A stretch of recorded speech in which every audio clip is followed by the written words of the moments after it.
तो स्वागत है उत्तराखंड के जीके के इस मोस्ट इम्पॉर्टेंट वीडियो में। ऐतिहासिक संक्षिप्ति से जुड़े हुए जो भी इम्पॉर्टेंट क्वेश्चंस बनते हैं उसका ये पार्ट 1 है, क्योंकि इसके मैं 2 पार्ट बनाऊंगा इस वीडियो के। और यहाँ पे ना मैंने सिर्फ क्वेश्चंस दिए हुए हैं और इनका आंसर्स भी मैं बताऊंगा क्वेश्चंस को रीड करते हुए। तो आपको क्या करना है, मतलब वीडियो को ध्यान से देखना है, क्या क्या क्वेश्चंस आते हैं, कैसे कैसे आते हैं। इस वीडियो को देखने के बाद आपको बुक देखने की जरूरत नहीं पड़ेगी, आप यहीं से सारा कवर कर लोगे। ठीक है, तो चलिए वीडियो को शुरू करते हैं। और हाँ, पहली बार आए हैं तो सर चैनल पे कर लेना सब्सक्राइब, अगर आपको उत्तराखंड से रिलेटेड जीके वगैरह भी चाहिए तो। ठीक है, तो ये 20+ क्वेश्चंस हैं। ओके, वैसे 20 से तो बहुत ज़्यादा है। चलिए क्वेश्चंस को शुरू करते हैं। लाखू गुफा, लेथाप व पेटशाल पुरास्थल ये कहाँ है? ये क्वेश्चंस कई बार आता है, तो इसका सही आंसर हो जाएगा अल्मोड़ा। ठीक है, अल्मोड़ा में लाखू गुफा है, लेथाप व पेटशाल पुरास्थल है। यहाँ पे जो है ना बहुत ठीक है। चलिए आगे देखिए, गोरखा गुफा, किमनी गांव गुफा, मलारी गांव, ये जो पुरास्थल है ये कहां पर स्थित हैं? तो ये आपके चमोली में हैं। ठीक है, राज्य के किस प्रागैतिहासिक पुरास्थल से 5.2 किलो का सोने का मुखौटा मिलता है? तो इसका आपका आंसर है मलारी गांव, जो कि आपका चमोली में ही है। ठीक है, इसके अलावा किस स्थल से नीले रंग के शैल चित्र मिलते हैं? तो इसका आंसर है आपका हुडली, उत्तरकाशी में। ठीक है, 8 ताम्र मानव आकृतियों की प्राप्ति कहां से हुई है? ये क्वेश्चन भी कई बार आयोग के द्वारा पूछा गया है, तो इसका आंसर हो जाएगा बनकोट क्षेत्र, पिथौरागढ़। ठीक है, किस प्रागैतिहासिक स्थल से शैल चित्र में योग मुद्रा में मानव का चित्रण किया गया है?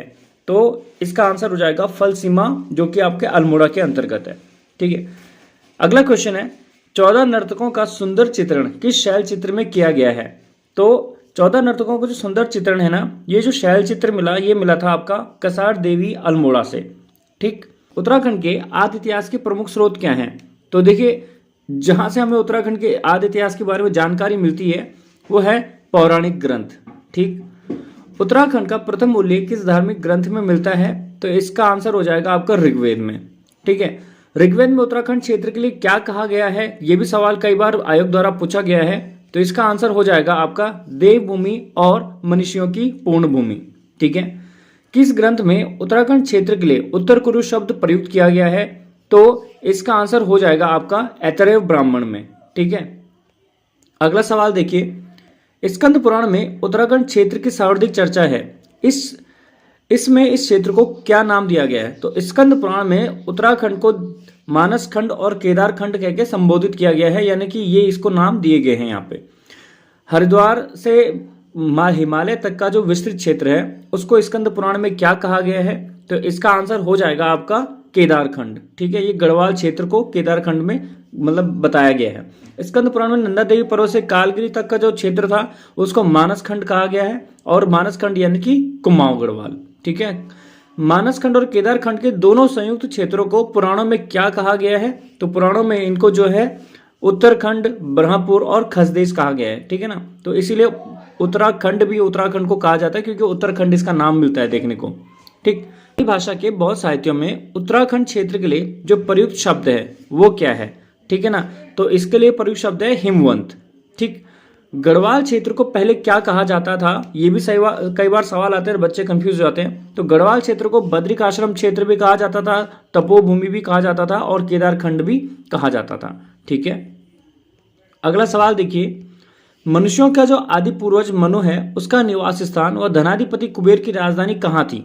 ये भी मोस्ट इंपॉर्टेंट क्वेश्चन है। ठीक है, तो जो मनुष्यों का आदि पूर्वज मनु था उसका जो निवास स्थान है वो है अलकापुरी। ठीक है, और भगवान राम ने अपने अंतिम समय किस स्थान पर तपस्या की थी? ये भी बहुत फेमस क्वेश्चन है। ठीक है ना, तो इन्होंने कहाँ करी थी तपस्या? ये आपका देवप्रयाग में। ठीक है ना, देवप्रयाग में अभी एक राम मंदिर है, अगर आपको पता हो। ठीक है ना, वो वहां पे स्थित है। ठीक, अगला देखिए, बाणासुर की राजधानी कहाँ थी? बाणासुर की राजधानी आपकी ज्योतिषपुर में थी, जिसको हम अभी जोशीमठ कहते हैं। ठीक है ना, अपने अंतिम समय में लक्ष्मण जी ने कहाँ तपस्या की थी? ये सवाल भी कई बार आता है। तो इन्होंने तपोवन की थी, तपोवन में की थी, और तपोवन आपका टिहरी गढ़वाल में है। ठीक है, केदारनाथ को प्राचीन ग्रंथों में क्या कहा गया है? तो केदारनाथ को प्राचीन ग्रंथों में भृगुतुंग कहा गया है। ठीक है, ये भी मोस्ट इंपॉर्टेंट है। महाभारत के किस पर्व में लोमश ऋषि के साथ पांडवों की बद्रीनाथ यात्रा का वर्णन मिलता है? तो ये था इनका वन पर्व। ठीक है ना, अगला देखिए, महाभारत के वन पर्व के अनुसार पुलिंद राजा जो सुबाहु थे, इनकी राजधानी कहाँ थी? तो पुलिंद राजा सुबाहु की राजधानी श्रीनगर थी। ठीक है। प्राचीन काल में गढ़वाल क्षेत्र में कौन से दो विद्यापीठ थे? तो इसका आंसर हो जाएगा आपका बद्रिकाश्रम और कांडवाश्रम। ठीक है ना। दुष्यंत और शकुंतला का जो प्रेम प्रसंग से संबंधित क्वेश्चन आता है, ये भी कांडवाश्रम में ही है इसका आंसर। ठीक है।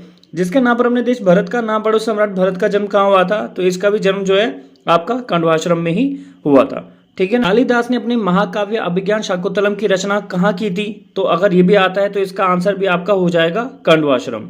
ठीक है। कांडवाश्रम किस नदी के तट पर है? मोस्ट इंपॉर्टेंट है मालिनी नदी। ठीक है, पौड़ी गढ़वाल के अंतर्गत। प्राचीन काल में गढ़वाल क्षेत्र में खस जातियों, जिन्हें आर्य भी कहा जाता है, इनकी प्रधानता थी और इनके समय में अधिक हुआ था, क्या हुआ था? बौद्ध धर्म का प्रचार हुआ था। ठीक है।